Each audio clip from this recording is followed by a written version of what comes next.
Hello there. Welcome to another episode of WOK Talk. Um, the fact about the WOK is the WOK being the WOK Walk for Lost Loved Ones is it's going to be finding a new home. Um, yeah, we won't be staying here. This was what I was trying to raise money for on Patreon, was the eventuality that I would be taking over the place, but we didn't raise any money, and so we're going to be moving. It's not going to happen today, but the Shield will have a new home. But the WOK, W-A-L-K, Walk for Lost Loved Ones will continue.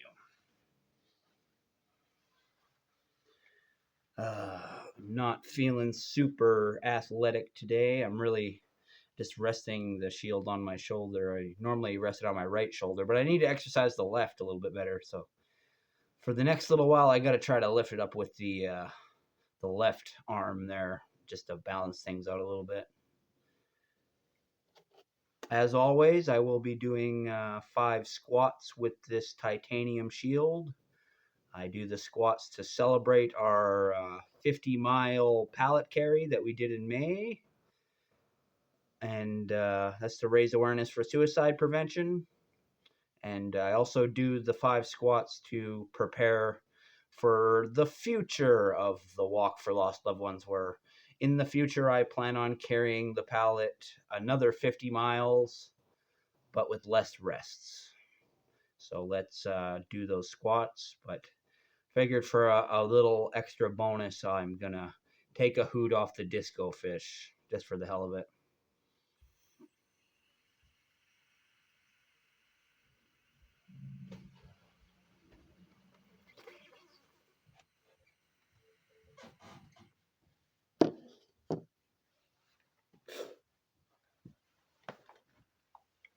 One,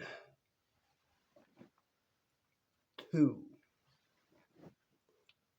three, 4,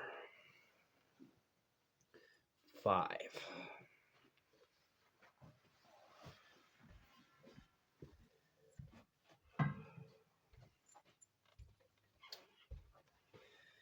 Really goes to show how marijuana affects you. Makes it a lot harder doing simple exercise like that, but I'm also more relaxed than I would be. I'd say overall it's negative effects. The positive effects are more useful on a long journey, like when I do, like when I carry the pallet 10 kilometers on the weekends. A little hoot helps keep things nice and relaxed, because tension can be a big problem. If you get too tense, you bunch up and you kind of cause minor injury to yourself just with tension. At least that's what I found. So even though marijuana might have negative effects on the lungs, if you were eating it, I don't think there would really be anything that you'd classify as negative. But it also affects everybody differently. So everyone's different. I'm not going to say it's good for everybody. I just think it's good for me. But I don't think it's good for my breathing. In a perfect world, we would have stronger edibles, and I would be able to just eat those. But yeah, what to talk about? Well, I have quite a bit to talk about, actually. As I alluded to with the fact about the Shield, yeah, we're moving. It's just a matter of where and when.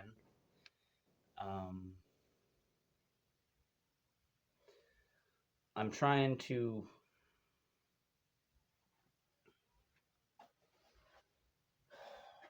I want to continue fighting, pushing for the idea that my dad shouldn't go through with MAID. But I'm already kind of acting like he's gone. You know, I'm rolling in. I'm falling into line and cooperating with everybody. But I still don't think it's okay. I think all of us should be fighting this, and I don't think this should be such a simple thing. I think when someone's in pain and you can't feel their pain, it's very easy to just accept it. I accept, I acknowledge, and I respect my father's pain. That does not mean I respect his decision to end his life. It's just. And I understand some people might think that makes me cruel. But I don't think wanting someone to live is cruel. I also don't think it's unreasonable people who think that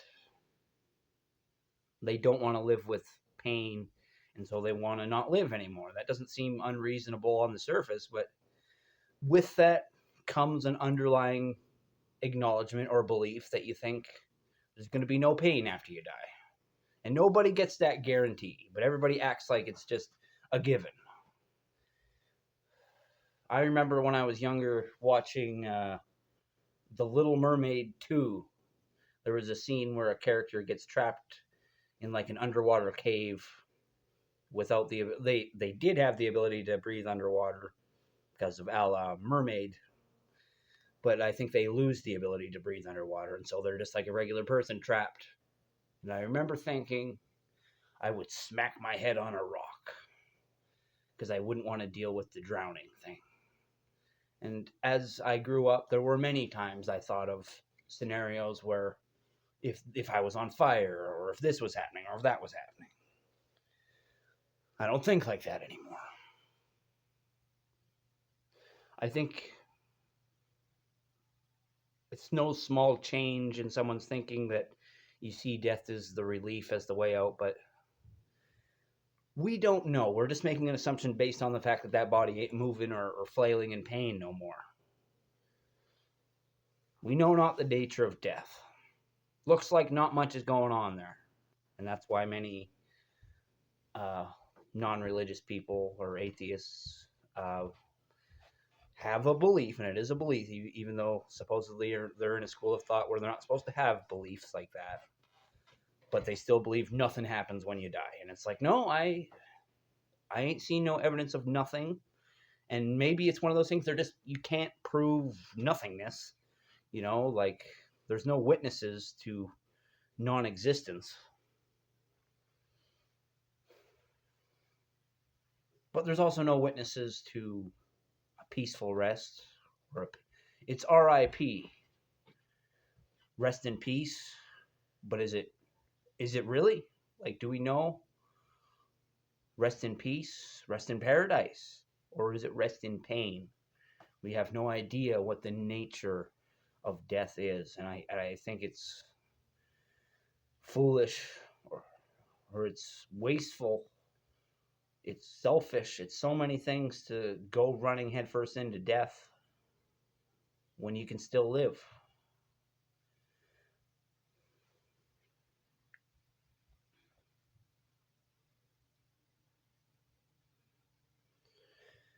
And I hate going into like religious arguments and talking about the nature of death itself, but that's what we're talking about. We're talking about the unknown.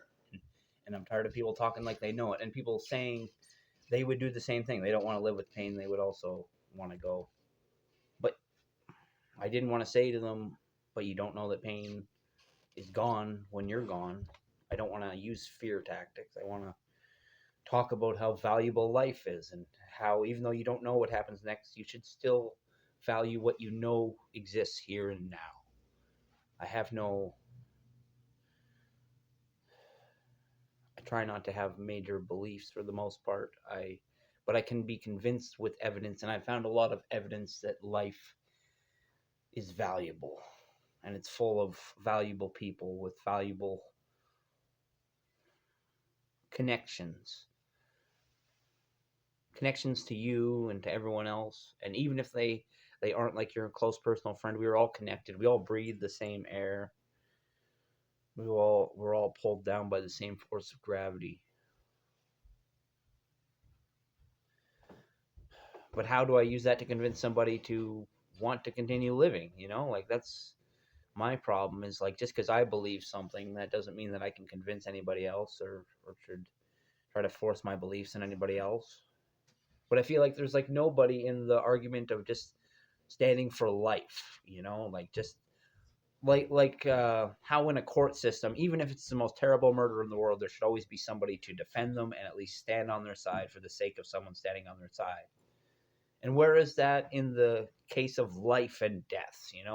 I guess I have to be that guy where I'm like, I want you to live. Whatever the scenario is, whoever you are, I don't want you to end your life.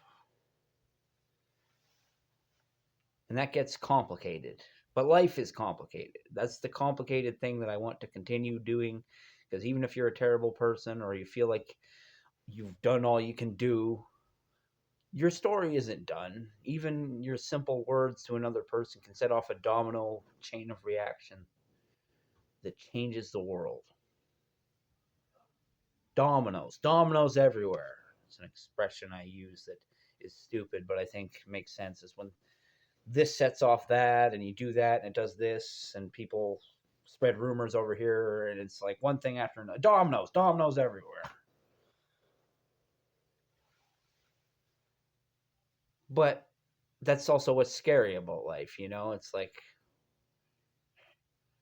I'm saying it as a scary thing, these horrifying dominoes that set off, but I also started off saying it like it was a good thing. These are the reverberations of your life. And those reverberations will go on, and the reverberation of you ending yourself goes on.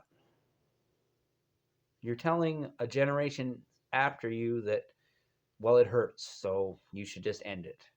Never mind the fact that you can get through pain and one day live past it or learn to live with it. Life can go on, even if there were periods of time when we didn't want it to go on, or we were so absorbed by the idea of life being an end to the problems of this world that we're like, I want to get there. Well, I don't. And I want to convince other people not to be, whether you're religious and you believe in something being there, or whether you're not religious and you believe there's nothing. I don't think anybody should be in a rush to the grave. So I'm going to try, and probably fail, to be amusing for people. I want to give people something to watch, something to amuse them. And I've failed at that. I didn't put on a good enough fucking show for my dad, I guess. He doesn't really give a shit. He's the quite opposite. I think he's glad to go because he doesn't have to deal with fucking Captain Canada no more. And that's pretty sad, but it's probably the truth. But I can be real with myself about that. But that's just it. Is like I don't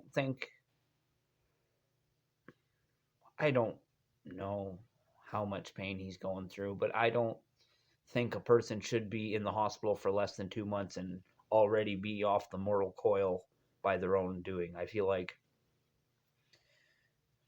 more steps should be taken. More time should be taken to reconsider. Like, why is there a waiting period on a gun? Because you're worried they're going to do something unreasonable.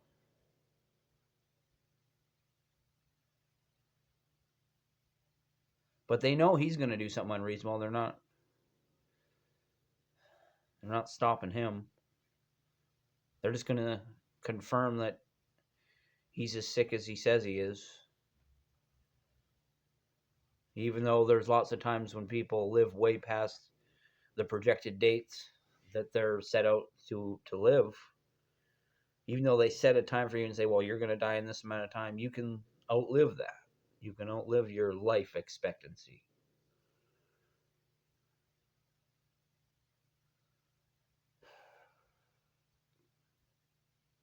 I have sympathy for people in pain, but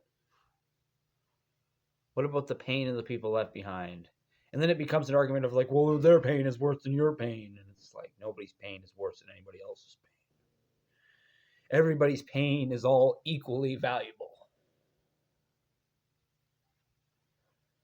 It's not a fucking competition. And if it is, we all lose. But we're all winners. As of right now, my dad is still winning.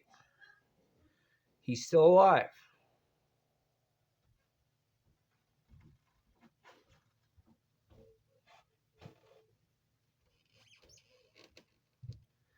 Hope he chooses to stay that way as long as possible. Alrighty. I'm Captain Canada, Joseph Arthur Roszell. I want to thank you for watching. I want to wish you all luck in the world. I love you. And I want you to know that suicide is never, ever the answer. And I want to congratulate you on getting to this day in human history. You matter. And you deserve a medal. Goodbye for now.